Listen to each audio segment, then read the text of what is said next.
السلام علیکم ورحمۃ اللہ وبرکاتہ۔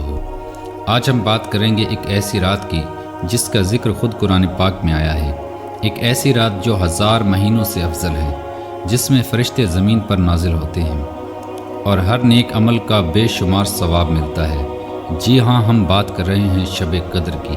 اس ویڈیو کو آخر تک دیکھیں تاکہ آپ جان سکیں کہ یہ رات کیوں اتنی خاص ہے اور ہمیں اس میں کیا کرنا چاہیے۔ ویڈیو میں آگے بڑھنے سے قبل تمام نئے آنے والے دوستوں سے گزارش ہے کہ ہمارے اس چینل کو سبسکرائب کریں اور ساتھ موجود بیل آئیکن کو بھی دبا دیں تاکہ علمی، ادبی اور تاریخی ویڈیو کی نوٹیفیکیشن آپ تک باقاعدگی کے ساتھ پہنچتی رہے۔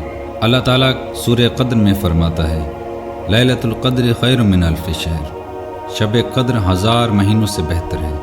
یعنی اگر کوئی شخص اس ایک رات میں عبادت کرے تو اسے 83 سال 4 مہینے کی عبادت کرنے کے برابر ثواب ملتا ہے۔ نبی کریم صلی اللہ تعالیٰ علیہ وسلم نے فرمایا، شب قدر کو رمضان کی آخری عشرے میں طاق راتوں میں تلاش کرو۔ یہ رات 21ویں، 23ویں، 25ویں، 27ویں یا 29ویں میں سے کوئی ایک ہو سکتی ہے۔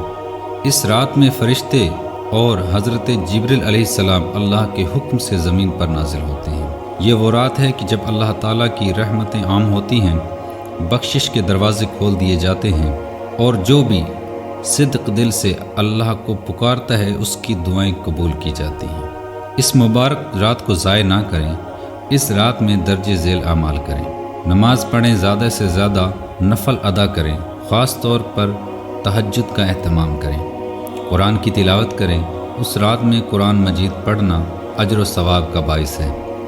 ذکر و اذکار کریں، سبحان اللہ، الحمدللہ، لا الہ الا اللہ، اللہ اکبر، اور درود شریف کی کثرت کریں اور دعا کریں کہ اے اللہ، تو معاف کرنے والا ہے، معافی کو پسند کرتا ہے، بس مجھے معاف فرما۔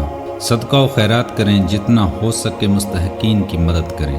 رسول اللہ صلی اللہ تعالیٰ علیہ وسلم نے فرمایا، جو شخص شب قدر میں ایمان اور ثواب کی نیت سے عبادت کرے، اس کے تمام پچھلے گناہ معاف کر دیے جاتے ہیں۔ یہی موقع ہے اپنے گناہوں سے معافی مانگنے کا، اپنے رب سے قریب ہونے کا اور اپنی آخرت کو سنوارنے کا۔ دوستو، شب قدر کی رات ہم سب کے لیے ایک سنہری موقع ہے۔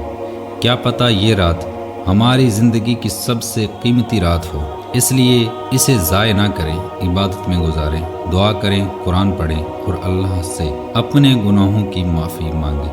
اگر آپ کو یہ ویڈیو پسند آئی تو ثواب کے نیت سے اپنے دوستوں کے ساتھ ضرور شیئر کریں۔ اللہ ہم سب کو اس مبارک رات کی برکتیں نصیب فرمائے، آمین۔ آج کی ویڈیو میں بس اتنا ہی۔ دعاؤں میں ہمیں یاد رکھیے۔ تب تک کے لیے اللہ حافظ۔